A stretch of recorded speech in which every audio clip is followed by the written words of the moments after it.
चलिए फ्रेंड्स, शुरू करते हैं आज का अपना वीडियो। आज के शुरू आने वाला हूँ क्लास 10th के लिए सामाजिक विज्ञान का त्रैमासिक परीक्षा वर्ष 2022-23 का पेपर, जो कि आपका 15 अक्टूबर इनके आज ही होने वाला है। तो आपके पास बहुत कम टाइम बचा है, तो अंत तक वीडियो को जरूर देख लेना। यही पेपर आने वाला है आपके एग्जाम क्वेश्चन पेपर में। तो फाइनली शुरू करते हैं आज का अपना वीडियो। तो 15 अक्टूबर इनके आज ही आपको यह पेपर होने वाला है, तो कंप्लीटली सॉल्यूशन कराने वाला हूँ, तो अंत तक वीडियो को जरूर देख लेना। यहाँ पर आपके पास केवल और केवल 2 घंटे बचे हैं। 2 घंटे के बाद आपका पेपर स्टार्ट हो जाएगा, तो अंत तक वीडियो को एक बार जरूर देख लेना। तो प्रश्नों की जो संख्या रहने वाली है वो 30 रहने वाली है, और 1 से लेकर 30 तक आपको संपूर्ण हल कराने वाला हूँ। और यहाँ पर पूर्णांक आप देख लीजिएगा कि 75 मार्क्स का पेपर है। तो फाइनली शुरू करते हैं आज का अपना वीडियो।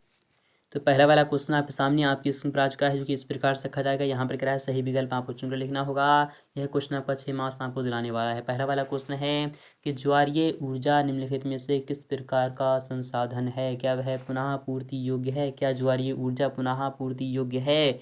तो बिल्कुल ही नहीं। क्या वह अजैव है? तो बिल्कुल ही नहीं। क्या मानवकृत है? तो हाँ, ऑप्शन नंबर आपका यहाँ पर ग वाला बिल्कुल ही सही हो जाए, क्योंकि वह मानवकृत है, यानी कि मानव द्वारा बनाई गई है, मानव द्वारा प्रदान की गई है। आपका ऑप्शन नंबर ग वाला बिल्कुल ही करेक्ट हो जाएगा। इसी प्रकार से बात करें, निम्नलिखित में से किस प्रांत में सीढ़ीदार यानी कि सोपानी खेती की जाती है? क्या पंजाब में की जाती है? तो बिल्कुल ही नहीं। क्या उत्तर प्रदेश के मैदान में की जाती है? तो नहीं। क्या हरियाणा में की जाती है? तो नहीं। तो आपका उत्तरांचल में की जाती है। कहाँ पे की जाती है? उत्तरांचल में की जाती है। आपका विकल्प यहाँ पर घ वाला बिल्कुल ही सही हो जाएगा। इसी प्रकार से बात करें, इनमें से किस राज्य में काली मृदा पाई जाती है? क्या जम्मू और कश्मीर में पाई जाती है? तो नहीं। क्या राजस्थान में पाई जाती है? तो नहीं। क्या झारखंड में पाई जाती है? तो नहीं। तो आपका विकल्प आ जाएगा ग वाला, महाराष्ट्र में पाई जाती है। कहाँ पर? महाराष्ट्र में पाई जाती है। तो आपका विकल्प यहाँ पर क्या आ जाएगा? तो ग वाला आ जाएगा। तो आई होप आपको समझ में आ रहा होगा। फोर्थ वाले अगर क्वेश्चन की बात करें कि सार्वजनिक और निजी क्षेत्र इनके किस आधार पर विभाजित हैं? रोजगार की शर्त, श्रमिकों की संख्या, उद्यमों का स्थायी यहाँ पे स्वामित्व, या फिर आय। तो आपका विकल्प यहाँ पर आ जाएगा घ वाला, आय। आपका विकल्प यहाँ पर क्या आ जाएगा? तो घ वाला आ जाएगा। तो आई होप आपको समझ में भी आ रहा होगा।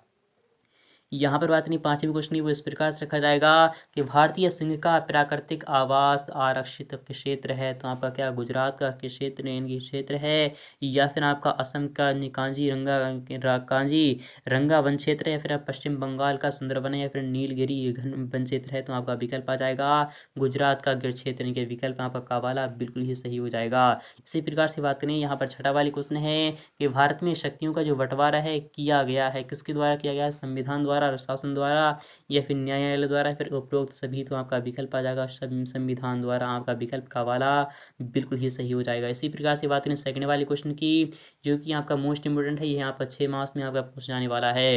रिक्त स्थानों की आपको पूर्ति करना है, फिर बैलेंस आपको खाली स्थान भरना होगा। तो पहला वाला क्वेश्चन यहाँ पे क्या है, सेवा क्षेत्रक यानी सेवा क्षेत्रक में रोजगार में उत्पादन के समान इनके अनुपात में वृद्धि।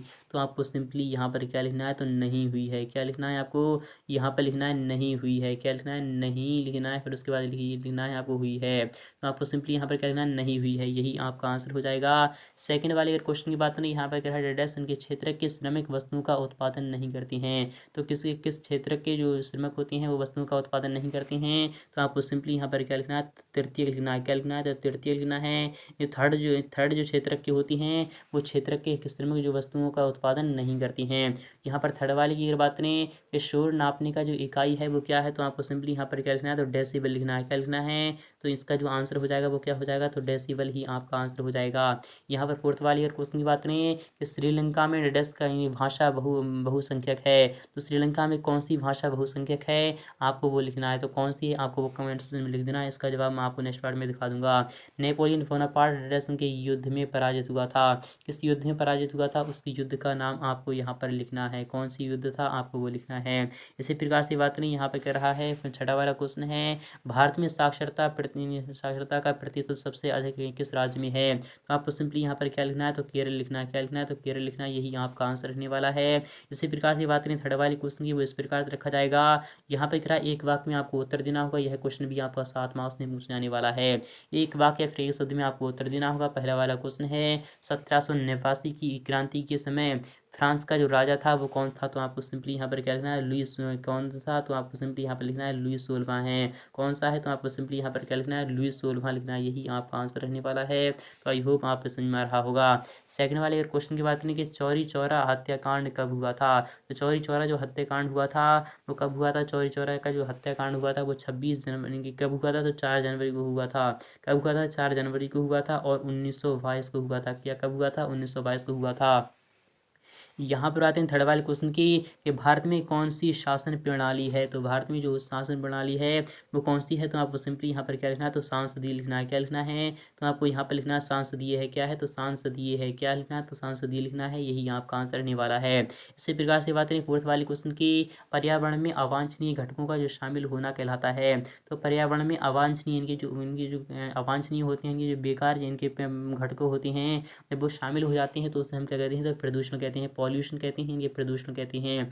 आपको सिंपली यहाँ पर क्या लिखना है, प्रदूषण लिख देना है। यहाँ पर बात करें पांचवें क्वेश्चन की, ऐसे वन जो ऋतु विशेष में पत्ते गिरा देते हैं, कि ऐसे जब उनकी ऋतु आती है तो वह पत्ते गिरा देती हैं तो उसे हम क्या कहते हैं, तो पतझड़ी कहते हैं। क्या कहते हैं, तो पतझड़ी यानी कि पतझड़ी कहते हैं। तो आपको सिंपली पतझड़ी लिख दीजिएगा, फिर पतझड़ी लिख दीजिएगा, दोनों ही आपके सटीक आंसर माने जाएंगे। यहाँ पर छठा वाला क्वेश्चन है कि देश के बांधों को किसमें भारत का मंदिर कहा है। देश के बांध जो होते हैं वो किसने कहा है कि भारत के ये मंदिर हैं, तो वो किसने कहा है, तो पंडित जवाहरलाल नेहरू ने कहा है। तो आपको सिंपली यहाँ पर क्या लिखना है, जवाहरलाल, फिर उसके बाद आपको लिखना है नेहरू लिखना है। क्या लिखना है, जवाहरलाल नेहरू। यही आपका आंसर रहने वाला है। इसी प्रकार सातवां क्वेश्चन है कि अर्थव्यवस्था को कितने क्षेत्रों में बांटा गया है, वह नाम भी आपको लिखना है। तो कितने क्षेत्रों में बांटा गया है, तो 3 क्षेत्रों में बांटा गया है। कितने में बांटा गया है, 3 क्षेत्रों में बांटा गया है। और कौन कौन से में बांटा गया है, प्राथमिक में बांटा गया है, फिर उसके बाद आपका द्वितीयक में बांटा गया है, फिर उसके बाद आपका तृतीयक में बांटा गया है।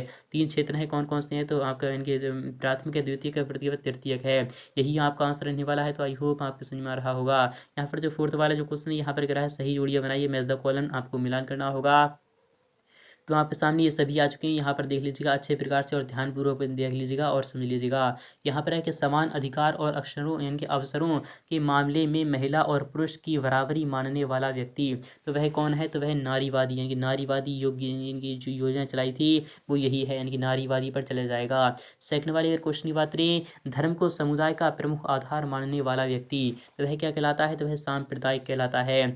थर्ड वाले की बात करें कि जाति को समुदाय का प्रमुख आधार मानने वाला व्यक्ति, जाति को प्रमुख जाति को समुदाय का प्रमुख यानी कि आधार मानने वाला व्यक्ति, तो वह जातिवादी कहलाता है। क्या कहलाता है, जातिवादी करता है। यहाँ पर फोर्थ वाले क्वेश्चन की बात करें, व्यक्तियों के बीच धार्मिक मान्यताओं के आधार पर दूसरों के साथ भेदभाव नहीं करने वाला व्यक्ति धर्मनिरपेक्ष कहलाता है। क्या कहलाता है, धर्मनिरपेक्ष कहलाता है। पांचवें क्वेश्चन की बात करें, असिंचित जो भूमि होती है वो कौन सी होती है, तो असिंचित जो भूमि होती है वो सरकार द्वारा नहरों का जो निर्माण होता है तो असिंचित भूमि में आ जाता है।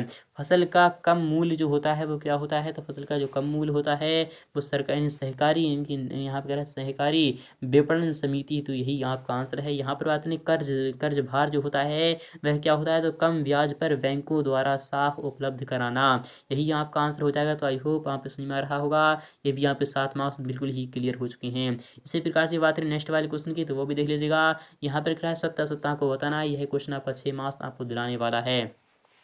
यहाँ पर क्या है, लोकतंत्र हमेशा सामाजिक विभाजन के आधार पर समाज का विघटन करता है। क्या लोकतंत्र ऐसा करता है, तो नहीं, कभी भी लोकतंत्र ने आज तक ना धर्म देखा है और ना जाति देखी है। तो इसलिए लोकतंत्र कभी भी सामाजिक विभाजन के आधार पर समाज का विघटन नहीं करता। इसलिए यहाँ पर यह क्या हो जाएगा, तो आपको सिंपली यहाँ पर क्या लिखना है, तो असत्य लिखना है। क्या लिखना है, तो आपको सिंपली यहाँ पर क्या लगा देना है, तो सिंपली आपको यहाँ पर असत्य लगा देना है। इसी प्रकार से सेकंड वाली अगर क्वेश्चन की बात करें वो इस प्रकार से रखा जाएगा कि GDP के मर्दों में वर्ष 2003 में तृतीय क्षेत्र की जिम्मेदारी 50% से 60% के बीच हुई, हाँ बीच है। तो यहाँ पर यह क्या हो जाएगा, बिल्कुल ही सटीक यानी कि बिल्कुल ही सत्य हो जाएगा। इसी प्रकार से बात थर्ड वाले क्वेश्चन की, स्वराज पार्टी का जो गठन है वो लाला लाजपत राय ने किया था, तो नहीं, बिल्कुल ही असत्य हो जाएगा। क्या हो जाएगा, बिल्कुल ही असत्य होगा, असत्य हो जाएगा। और यहाँ पर आते हैं नेक्स्ट वाले क्वेश्चन की, वो भी देख लीजिएगा। पूर्ण स्वराज की मांग 1929 में जवाहरलाल नेहरू की अध्यक्षता में कांग्रेस ने लाहौर अधिवेशन में की। यह सत्य है या फिर असत्य है, तो आपको सिंपली यहाँ पर क्या लगा देना है, तो सत्य लगा देना है। इसी प्रकार से बात करें कांग्रेस की स्थापना 1885 ईस्वी में महात्मा गांधी ने की थी, क्या यह सत्य है, तो नहीं, यह क्या हो जाएगा, बिल्कुल ही असत्य हो जाएगा। क्या हो जाएगा, बिल्कुल ही असत्य हो जाएगा।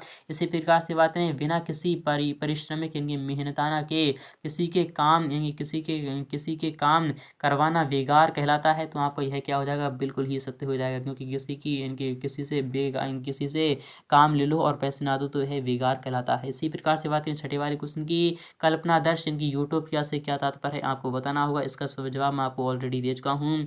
अथवा की बात करें रूढ़िवादी किन पारंपरिक यानी कि संस्थाओं को आपको बनाए रखने के पक्ष में थे, आपको बताना है। इसका जवाब मैं आपको ऑलरेडी बता चुका हूँ। फिलहाल नेक्स्ट पार्ट में फिर भी दिखा दूंगा, नेक्स्ट पार्ट में फुल्ली सोल्यूशन दिखा दूंगा। यहाँ पर सातवें क्वेश्चन की बात करें कि बाल्कन क्षेत्र के अंतर्गत आने वाले 2 प्रमुख राज्यों के नाम आपको लिखना है। अथवा क्वेश्चन है उदारवाद का अर्थ आपको बताना है। इसी प्रकार से बात करें यहाँ पर सभी क्वेश्चंस रखे गए हैं, तो यहाँ पर सभी क्वेश्चंस देख लीजिएगा। यहाँ पर जो नेक्स्ट वाला जो क्वेश्चन है यानी बहिष्कार का अर्थ आपको बताना होगा, अर्थात जिसका हम इनकार कर देते हैं तो बहिष्कार कहलाता है। भारतीयों ने इनके साइमन कमीशन का विरोध क्यों किया, 2 कारण आपको बताना है। दबाव समूह क्या है, आपको बताना है। निरंकुशवाद को आपको परिभाषित करना है। सतत पोषणीय विकास क्या है, आपको बताना है। तो आई होप आपको समझ में आ रहा होगा। इसके आगे का सॉल्यूशन मैं आपको नेक्स्ट पार्ट में दिखा दूंगा। यदि आपको फुल्ली सॉल्यूशन चाहिए तो आपको कमेंट सेक्शन में लिखना होगा फुल्ली सॉल्यूशन, आपको नेक्स्ट पार्ट में फुल्ली सॉल्यूशन भी मिल जाएगा। तो मिलते हैं नेक्स्ट पार्ट में, तब तक के लिए थैंक यू।